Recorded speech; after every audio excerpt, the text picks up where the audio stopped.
मित्रों, नमः संस्कृताय। जैसा कि हम जानते हैं कि हरियाणा की जो सारी परीक्षाएं हैं वो अभी सन्निहित हैं।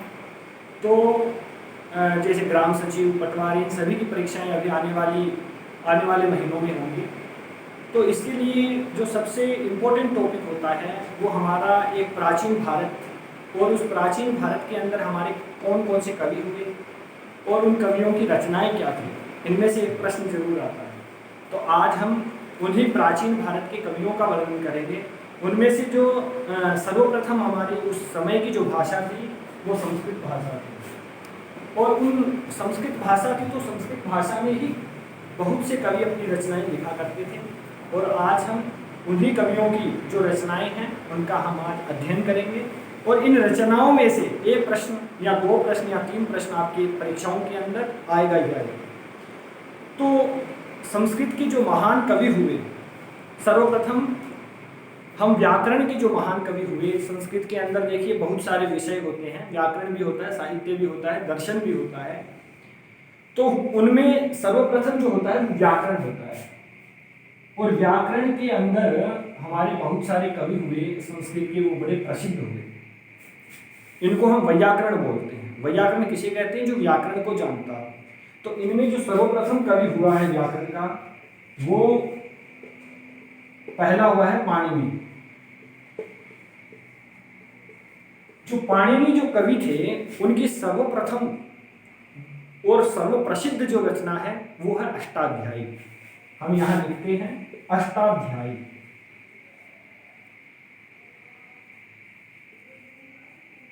और इस अष्टाध्यायी के अंदर देखिए, जो अष्ट नाम से ही आपको पता लग रहा है कि जो अष्ट, अष्ट का मतलब होता है आठ, संस्कृत में बोलते हैं अष्ट।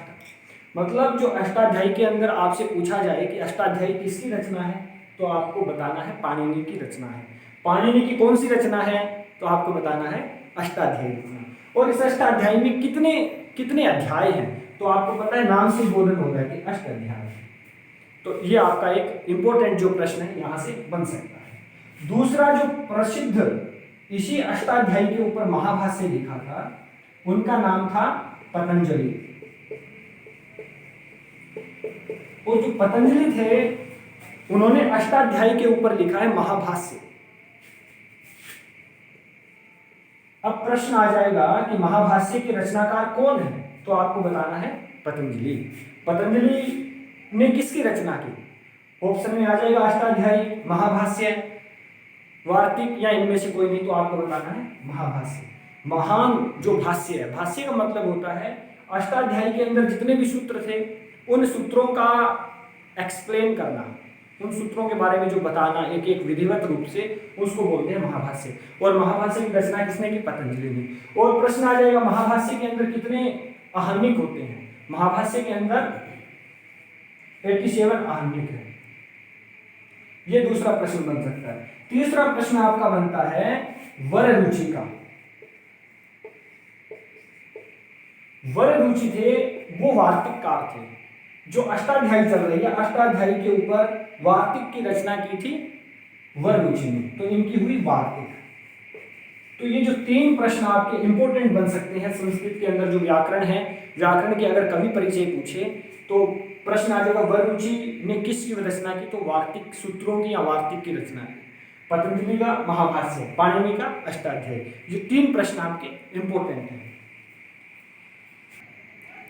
अब जो व्याकरण के बाद आता है साहित्य का नाम।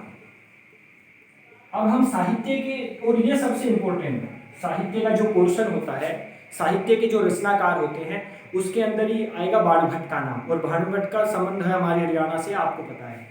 तो साहित्य के अंदर सबसे महान जो साहित्यिक हुए हैं, उनका सर्वप्रथम नाम आता है हमारा कालिदास का।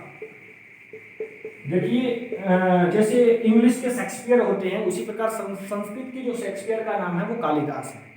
कालिदास को कौन नहीं जानता? इस भारत भूमि में जन्म लेकर सब जानते हैं। और कालिदास की जो रचनाएं थी, उनकी हमें 7 रचनाएं मिलती हैं। कालिदास की कितनी रचनाएं हैं? 7 रचनाएं हैं।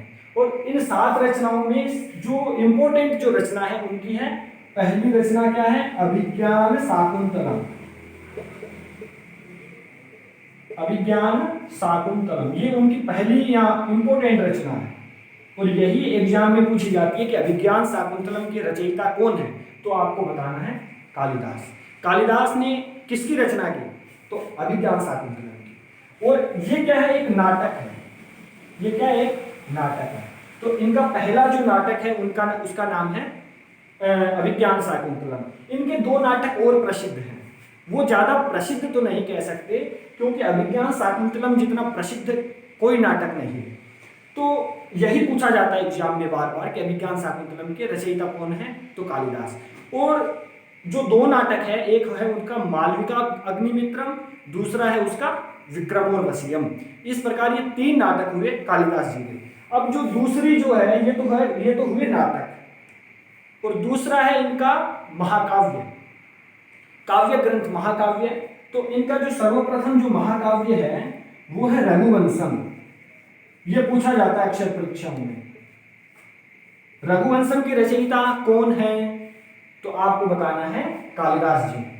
और रघुवंश है वो एक काव्य ग्रंथ है, तो हम इसको बोलेंगे रघुवंश क्या है, एक महाकाव्य है। संस्कृत का महाकाव्य, महाकाव्य का नाम बताओ, तो संस्कृत का महाकाव्य हुआ रघुवंश, और रघुवंशम बोलते हैं संस्कृत में, लेकिन रघुवंश इतना ही आएगा पेपर में। और जो प्रश्न आएगा कालिदास ने कौन से महाकाव्य की रचना की, तो इसका आ जाएगा रघुवंशम। और जो दूसरा जो टॉपिक है या दूसरा जो उनका एक काव्य है वो है कुमार संभवम। कुमार संभवम भी इनका एक महाकाव्य है, कुमार संभवम, ये है इनका कुमार संभवम। कुमार संभवम में भगवान कार्तिकेय की घटनाओं के बारे में बताया, किस प्रकार कार्तिकेय ने जन्म लिया। कुमार का मतलब है कार्तिकेय से यहाँ संबंधित है। और जो रघुवंशम है, तो रघुवंश के अंदर जो हम जानते हैं, जो रामायण थी हमारी, रामायण के अंदर एक रघु नाम का जो राजा था वो प्रसिद्ध हुआ था, और उससे संबंधित, ये रघु से संबंधित सारी जो घटनाएं हैं, सारा जो जीवन चरित्र है उनका वर्णन किया। उसी के अंदर भगवान राम का वर्णन भी आया। और अभिज्ञान शाकुंतलम है, इसके अंदर दुष्यंत और शकुंतला के बारे में बताया। और कुमार संभवम इसके अंदर मैंने आपको बता ही दिया। अब इनका तीन रचनाएं और इम्पोर्टेंट है, उनको हम बोलते हैं गीति काव्य। तो एक जो है वो मेघदूतम है, और मैं कहता हूं कि दुनिया के अंदर प्रेम की जो सीमा होती है वो हमें मेघदूत में दिखाई देगी। मेघदूत कोई एक सामान्य ग्रंथ नहीं है। मैं कहना चाहूंगा कि इस ग्रंथ को एक बार, इस ग्रंथ का अध्ययन हर व्यक्ति को करना चाहिए। मेघदूत का मतलब मेघ को दूत बनाकर भेजते हैं कालिदास जी। क्या सर्वोत्कृष्ट रचना है उनकी। मुझे लगता है कालिदास तो भयंकर विद्वान माने जाते हैं संस्कृत के। इस रचना से तो वो बहुत प्रसिद्ध हो गए। मेघ को दूत बनाना, एक पूरी काल्पनिक चरित्र चित्रण, किस प्रकार नदियों का उन्होंने वर्णन किया, किस प्रकार पर्वतों, पूरी जो नेचर का वर्णन हमारे मेघदूत में मिलता है। तो ये जो कालिदास के थे ये इंपॉर्टेंट हमारे ग्रंथ थे। उसी प्रकार कालिदास जी के बाद जो नाम आता है वो, और कालिदास के बारे में जो दूसरा नाम आता है, जो दूसरा नाम है वो आता है भारवी का। भारवी की एकमात्र रचना है किराता अर्जुनीयम। किराता अर्जुनीयम, ये उनका किराता अर्जुनीय इतना बोल सकते हैं, किराता अर्जुनीयम पूरा संस्कृत में होगा। भारवी की एकमात्र रचना है किराता अर्जुनीयम। जो किरात होता है वो भगवान शिव का बोधक होता है। भगवान शिव और अर्जुन के बीच में युद्ध हुआ था, उसका वर्णन आता है किराता अर्जुनीयम में, भारवी की रचना है। उसके बाद जो तीसरा कवि हुआ वो होता है माघ। और बताना चाहूंगा कि अब एग्जाम में आपको कालिदास का प्रश्न नहीं पूछेगा, क्योंकि कालिदास जी हर एग्जाम में आते हैं। तो अब हाई स्टैंडर्ड हो गया, बेरोजगारी की दर ज्यादा हो गई है, तो वो थोड़ा और गुड़ जाएगा जो प्रश्न बनाने वाला। ये मेरी मति है। तो माघ की एकमात्र रचना है शिशुपाल वधम।